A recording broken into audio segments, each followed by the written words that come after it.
Hello everybody, I'm Lock McKinnon. I'm here in my front yard in my new Z-Pax tent, which I really had for maybe 2 months.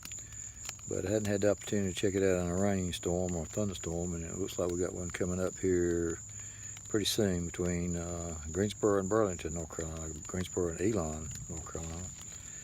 I wanted to check it out to see how it held up because I'm getting ready to shove off tomorrow for the AT.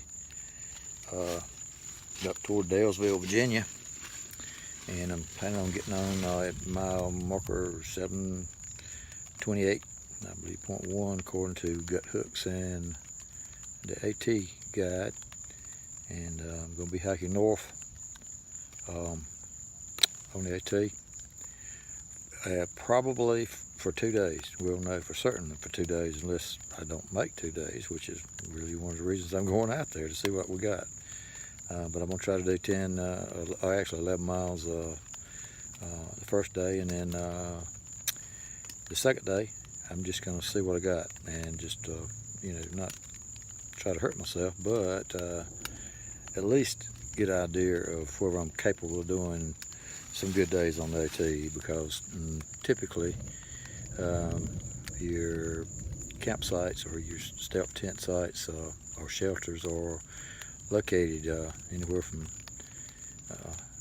6 to 10 or 15 miles apart. And if you can't do more than 10, you probably shouldn't be getting on the AT, trying anything long distance wise as far as the through hike. But that's one of the reasons I'm going out. This is a pre-hike for a hike that I got coming up in about 3 weeks, I believe. It's the 20th of March to be 20th of April. I'm not going to do too good hiking if I can't keep up with my dates, that's for sure. But everybody that knows me is going to laugh because they know I'm dyslexic, so I don't really pay any attention to it. But really, I'll be shoving off for 8 days on August 20th, and hopefully do 8 days. And this is kind of a little shakedown hike to kind of tell me if I got the right equipment, if there's anything I need to change or add to or take away. It's really a personal thing. You have to figure it out for yourself. You can read all the books you want to. You can look at all the videos you want to. What works for one person, it may not work for you at all. But I've got a lot of things I got to figure out, since it's the first time I've been on the trail in many years, and the only other time I've been on it was when I was a Boy Scout, and that was a day hike type thing. So this is a little bit more serious, and you got to kind of have everything in one bag, which is really true. In one bag, you're going to be carrying a rucksack on your back with your whole all of your belongings. So we're going to check things out. We're going to check the Sawyer squeeze water filtration system out, which I'll be carrying. Checking out my camping gear, which my sleep system is a 45 degree sleeping bag. I've got a Cool Max liner for it. My tent is a Z-Pax 2-person tent. It's a Z-Pax duplex, and I've got a Neo Air air mattress, and I've also got a thin closed foam roll mattress, which it might be a little bit overkill, but this is one reason I'm going out, to try to figure it out. I just didn't want to puncture my Neo Air. It's got a pretty rocky area where I'll be going and hiking, but we'll check it out. We'll get back with you. We'll be transparent. We'll let you know what works, what won't work, and what I did wrong, what I did right, what I need to do.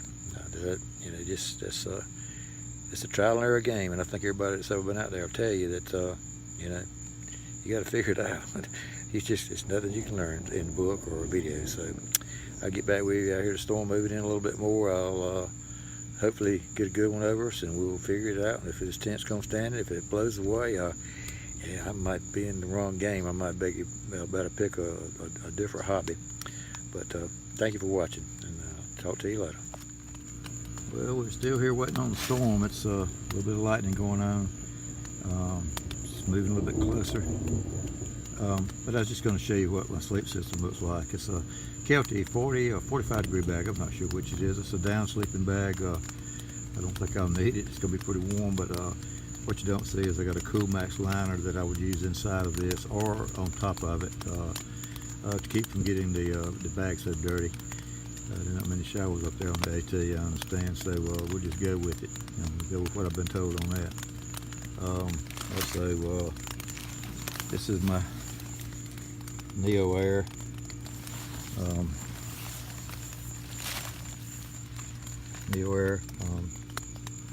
mattress.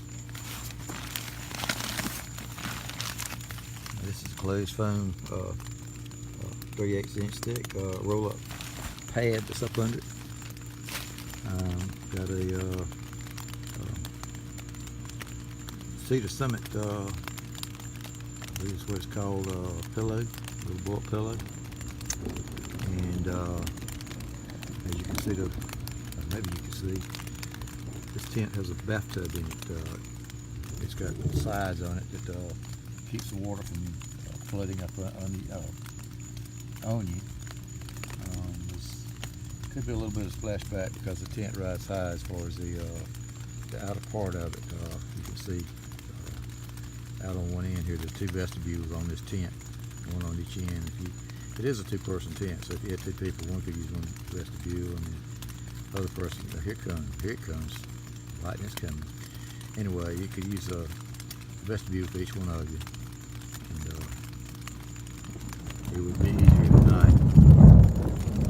Try to go out in the bathroom to deep business. Get back with you in a minute. It looks like the storm's moving closer, but I don't want to waste up any more of the video or your time. Thank you. Well, folks, this is Locke. I'm back again.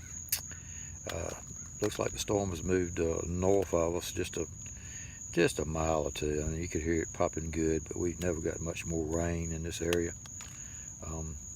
If I'd have been out on the trail, I guarantee you I would have been ground zero to hit right on top of me. But I pretty much decided the wind picked up a little bit a while, after we got off camera, and I was waiting for something more,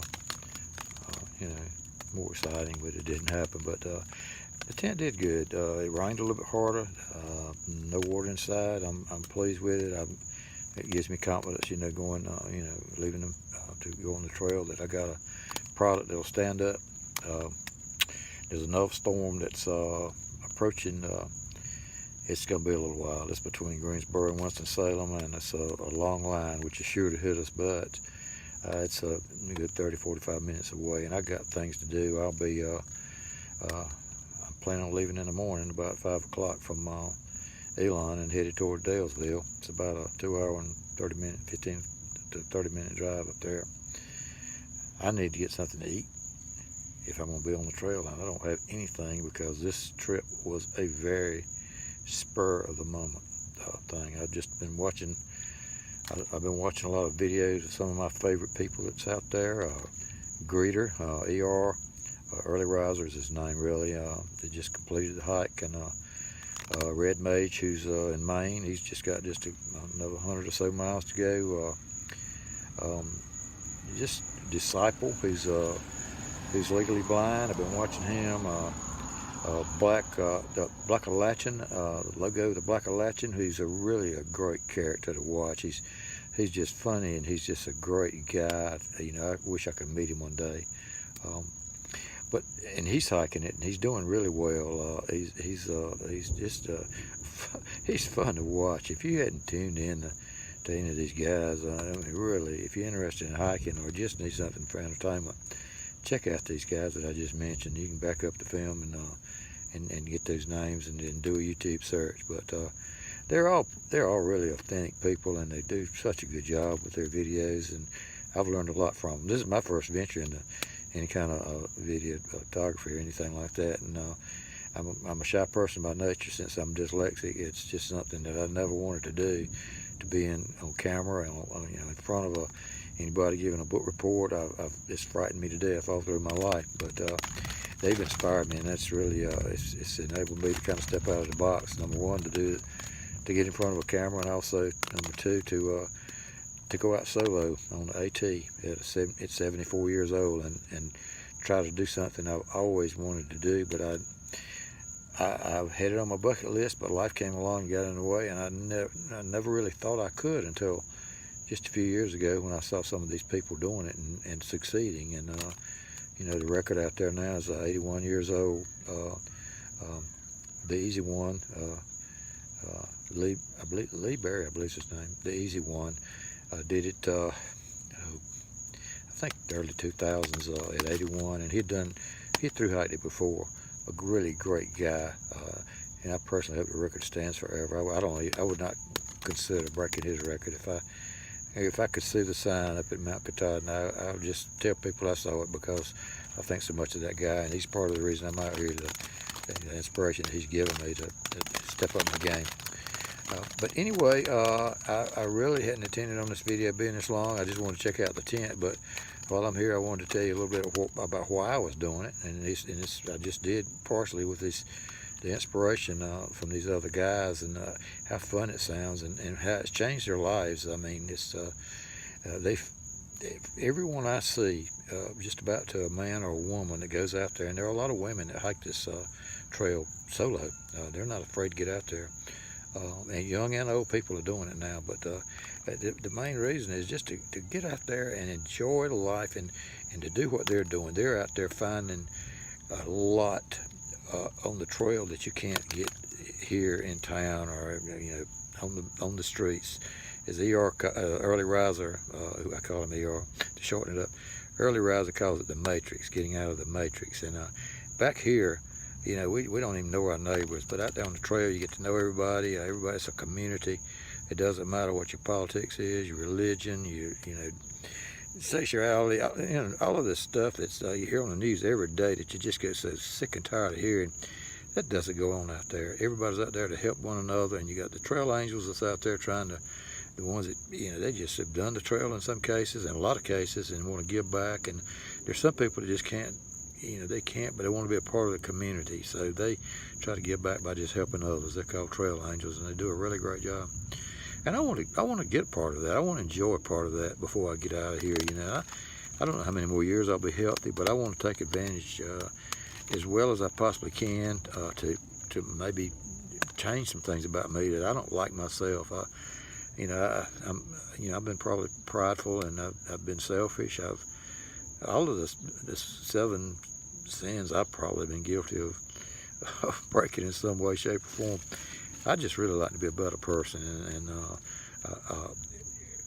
having more is not always the way to do it. Having less and learning how to live with it is what I've seen come out of these trail stories of the people that's through hike this awesome trail that's 2,189.1 miles or something like that this year. It changes from year to year. But I also like to promote a healthy lifestyle. I've got up off the couch.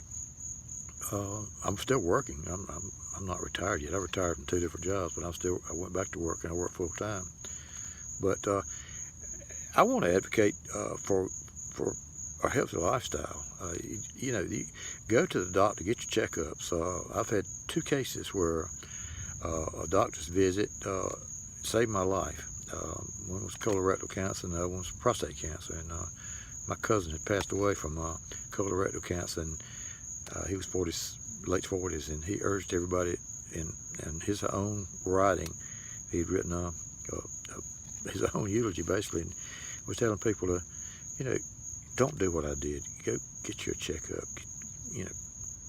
You check your car. You change the oil and your water and your fluids and your tires. You want to make sure you got a safe vehicle, and you wash it and you clean it.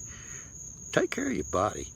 I won't go into too much detail about that, but if I make it on the trail and I get out there and I get some time in the woods to talk, I will be talking about some subjects like this, and I hope you'll come along. I'm doing this to document the trip for my family and my wife, which I love deeply. Her name is Candy, and my extended family, my stepson and daughter, who are great. I love them to death. I love all of my family. We're just a very close-knit group, but I'd like to document it for them, and also I would like to if anybody wants to come along for the ride, just join in. I'd love to have you sign up and subscribe. It's easy. Doesn't cost anything, just punch the button. Talk to you later. Huh. Yes.